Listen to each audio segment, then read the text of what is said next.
Okay students, now we are going to discuss our next topic of chapter number 9 physical optics, which is 9.8, named as diffraction of light.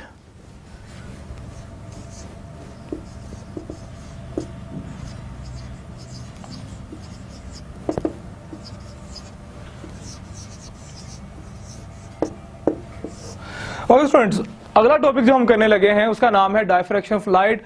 Student, Young interference pattern जब हमने study किया था in Young's double slit experiment, तो Young's double slit experiment के अंदर ये screen थी, यहाँ पे बीम था, यहाँ पे मोनोक्रोमेटिक बीम ऑफ लाइट लिया. डायफ्रैक्शन जो है हम एक यहाँ पॉइंट के ऊपर जो था इंटरफेरेंस पैटर्न जो था इस पॉइंट पी के ऊपर कह लें, वो हमने स्टडी किया था. इस इंटरफेरेंस पैटर्न के अंदर हमने dark and bright fringes pattern देखा, जबकि हमने ये भी देखा कि जो डार्क एंड ब्राइट फ्रिंजेस बन रही थी, हमारा एक स्पेक्ट्रम बना था, उसका जो सेंट्रल पॉइंट था स्पेक्ट्रम का, स्टूडेंट सेंट्रल पॉइंट जो था हमारा वो ब्राइट था.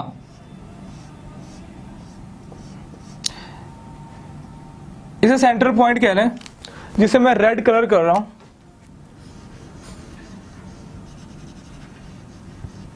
ये आपका सेंट्रल पॉइंट जो था वो ब्राइट हमें नजर आया, ये ब्राइट सेंट्रल पॉइंट था. जबकि होना तो ये चाहिए था कि ये ब्राइट ना होता, डार्क होता. ये ब्राइट क्यों हुआ, डार्क क्यों होता? हमारे पास एक ये लॉजिक है कि ये हमारे पास जो स्लिट है इसका जो शेडो है, क्योंकि ये मोनोक्रोमेटिक बीम ऑफ लाइट जो है ये जब पास आउट करेंगी ये इंटरफेरेंस करती है. ठीक है जी, इंटरफेरेंस करती है तो हमें इंटरफेरेंस पैटर्न नजर आता है, जिसमें कंसेक्टिवली जो है dark bright dark bright dark bright dark जो है हमें फ्रिंजेस नजर आती हैं. जबकि सेंट्रल पॉइंट जो होता है हमारा स्पेक्ट्रम को ब्राइट होता है. होना तो ये चाहिए था, लाइट की प्रॉपर्टी है लाइट मूव करती इन द स्ट्रेट पाथ. अगर light in the move straight path, अगर वो स्ट्रेट पाथ में मूव करती है लाइट, तो हमारा जो सेंट्रल पॉइंट है वो डार्क होना चाहिए due to the fringe spacing के दरमियान जो ऑब्स्टैकल है ये वाली, उसकी वजह से इसके जो शेडो है इसका जो क्रिएट होना है फ्रिंज ऑब्स्टैकल का, ये वाली चीज का शेडो जो है, इस शेडो की वजह से हमारे पास सेंट्रल पॉइंट डार्क आना चाहिए था, जबकि ये आता है ब्राइट. ऐसा क्यों होता है? इसको वेरीफाई करने के लिए हम एक और एक्सपेरिमेंट करने लगे हैं, जिसको हमने नाम दिया है डायफ्रैक्शन ऑफ लाइट का. स्टूडेंट, उस एक्सपेरिमेंट की जो स्कीमेटिक डायग्राम है जो आपकी बुक के अंदर भी वही बनी हुई है, 100% वही मैंने यहां पे ड्रॉ की हुई है. देखते हैं कि होता क्या है. एक्चुअली हमने यहां पे लिया हुआ है एक स्फेरिकल मेटेलिक बॉल. ये हमारे पास ऑब्जेक्ट जो है स्फेरिकल मेटेलिक बॉल है, अबाउट 3 मिलीमीटर डायमीटर. स्टूडेंट, इसका जो डायमीटर है वो अबाउट 3 मिलीमीटर है. इस स्फेरिकल बॉल को हमने इल्यूमिनेट किया है सोर्स एस के साथ. मोनोक्रोमेटिक बीम ऑफ लाइट जब हम जनरेट करवाते हैं यहां से प्रोड्यूस होता है, जो कि इस बॉल के ऊपर शाइन करेगा, इल्यूमिनेट करेगा. तो आगे हमने रखी हुई है स्क्रीन. एक स्क्रीन पे स्टूडेंट हम जब सेंट्रल पॉइंट को स्टडी करते हैं वो दोबारा हमें फिर ब्राइट मिल जाता है. होता क्या ये?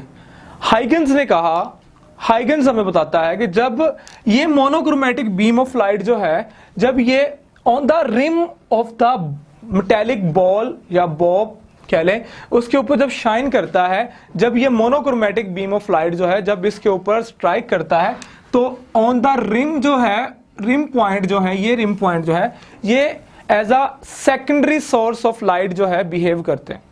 यानी कि ये secondary source of light behave करेंगे, जो कि प्राइमरी बीम आ रहा था, यहां से बीम ने जब डायफ्रैक्ट होना है ड्यू टू डायफ्रैक्शन, इस बीम ने जब स्ट्राइक करना है यहां पे, इस बीम ने जब इन रिम के ऊपर आके हिट करना है, तो जब फर्दर जो लाइट ने पास आउट होना है यहां से, वो स्ट्रेट लाइट में नहीं जाएगी, बल्कि वो ज्योमेट्री ऑफ द ऑब्जेक्ट जो है उसको फॉलो करती हुई इस तरह, ये ज्योमेट्री है, ये सेकेंडरी सोर्स ऑफ वेवलेट जो है, सेकेंडरी वेव फ्रंट जो है वेव फ्रंट्स को जनरेट करेगी. ये वेव फ्रंट जो है कोहेरेंट वेव फ्रंट जो है, जब इस पॉइंट के आप पे ये इंटरफेयर करते हैं तो हमें मैक्सिमम ब्राइट मिलता है, लेस डार्क मिलता है, तब भी हमारे पास जो सेंट्रल पॉइंट होता है वो ब्राइट ही नजर आता है। According to Huygens principle, Huygens ने स्टूडेंट ये कहा कि हमारे जो रिम ऑफ द बॉल है वो एज अ सेकेंडरी वेवलेट जो है वो काम करते हैं। तो यहां से लाइट जो है, जब यहां से इसके दरमियान में ऑब्स्टैकल आई है, ऑब्जेक्ट आया है, इसकी ज्योमेट्री के साथ जो है, इसके शेडो के साथ साथ जो है लाइट ने आगे फर्दर जो है ट्रेवल करना है।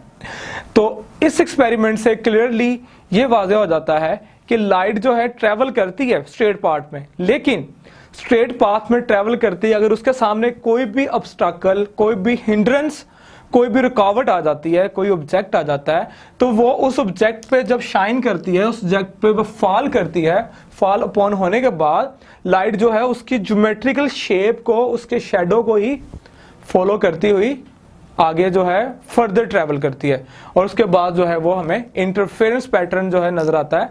तो यहां से हमें एक प्रॉपर्टी जो है डायफ्रैक्शन ऑफ लाइट जो है वो मिलती है। तो डायफ्रैक्शन ऑफ लाइट की डेफिनेशन आपकी बुक के अंदर भी है, bending of light around the obstacle and spreading a light into geometrical shadow of the an obstacle is called diffraction of the light. तो student diffraction of the light के phenomena को अगर हम प्रोमिनेंटली ऑब्जर्व करना चाहते हैं तो हम ये करेंगे कि जो साइज ऑफ ऑब्जेक्ट है, जो डायमीटर ऑफ ऑब्जेक्ट है, उससे ग्रेटर देन जो है वेवलेंथ की लाइट अगर हम यूटिलाइज करते हैं, अगर हम वो लाइट का इस्तेमाल करते हैं जिसमें उसका जो डायमीटर जो है वो लेस देन हो वेवलेंथ ऑफ द लाइट से, तब हम क्लियरली जो है हम डायफ्रैक्शन ऑफ लाइट को ऑब्जर्व कर सकते हैं।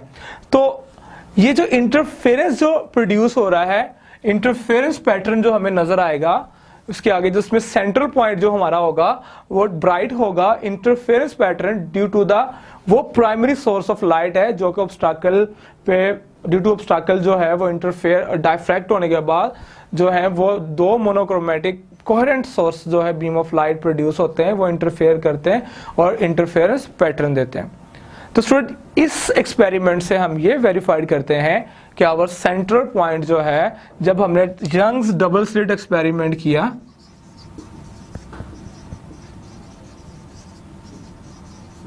डबल स्लिट एक्सपेरिमेंट जो हमने किया था,